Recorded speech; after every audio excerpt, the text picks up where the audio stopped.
If you have ever sat in the middle of something genuinely painful and whispered, or screamed, "Why, God?" This video is for you.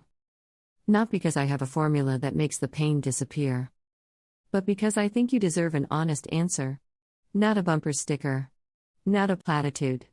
An actual, thoughtful, scriptural answer to one of the hardest questions faith ever asks.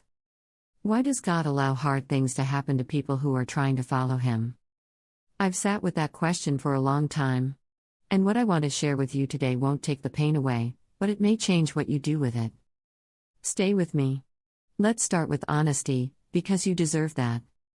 There are things that happen in this world, in your life, in the lives of people you love, that do not have a clean explanation. That resist tidy theology. That sit in you like a stone.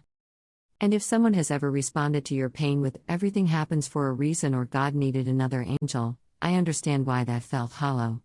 Because those answers, however well meant, don't actually carry the weight of real suffering.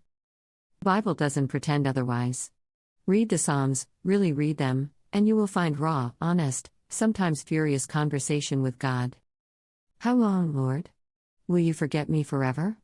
How long will you hide your face from me? Psalm 13:1. That is scripture. That is a man of deep faith asking God a desperate question. So, if you have asked why, you are in good biblical company. The question itself is not a lack of faith. The question can be an act of faith, because you are still talking to Him. Now let's look at what Scripture actually offers us, not as a complete explanation, but as the light it gives for the path. The first thing the Bible tells us is that difficulty produces something in us that ease cannot. Not only so, but we also glory in our sufferings, because we know that suffering produces perseverance, perseverance, character, and character, hope. Romans 5:3-4.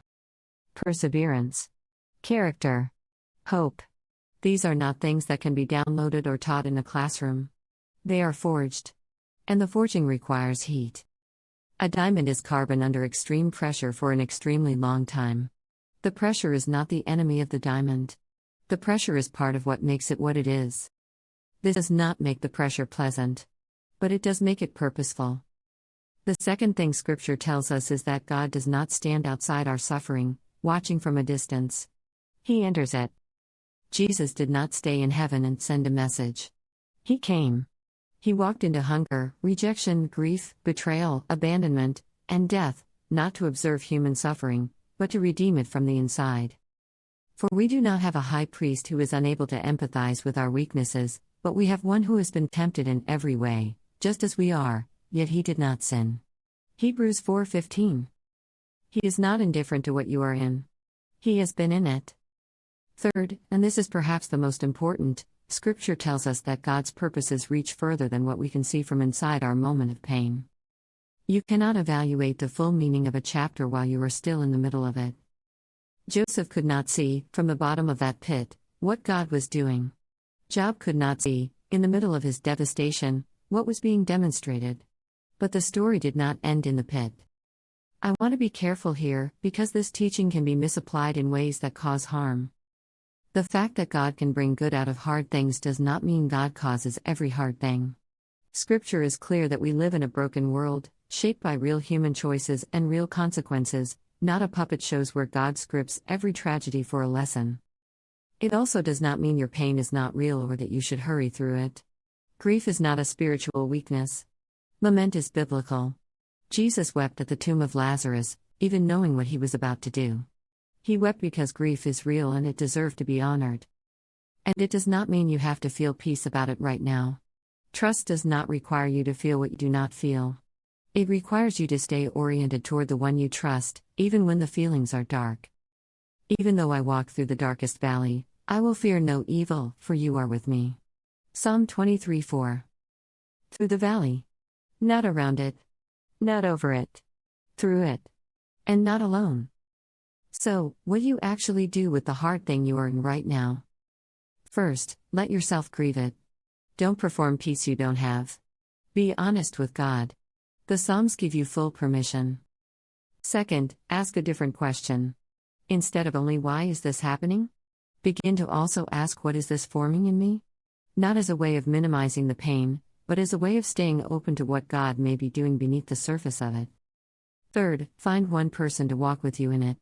Hard things carried alone become heavier. Hard things carried in community become survivable, and sometimes transformative. And fourth, look back. Think of the hardest season you've already been through. What did it produce in you? What do you carry now that you could not have carried without it? What God has done before in you is the evidence of what He is capable of doing now. Your history with God is not just your past. It is your fuel for the present. I don't know what hard thing you are carrying today. I don't know if it's a loss, a waiting, a relationship, a health crisis, a grief that doesn't have a name yet. But I know this. You are not in it alone. You are not being punished. You are not forgotten. You are in the hands of a God who has never once lost a person He was forming. Who has never started a work He did not intend to finish. Who entered your suffering so completely that He carries the scars of it on His risen body.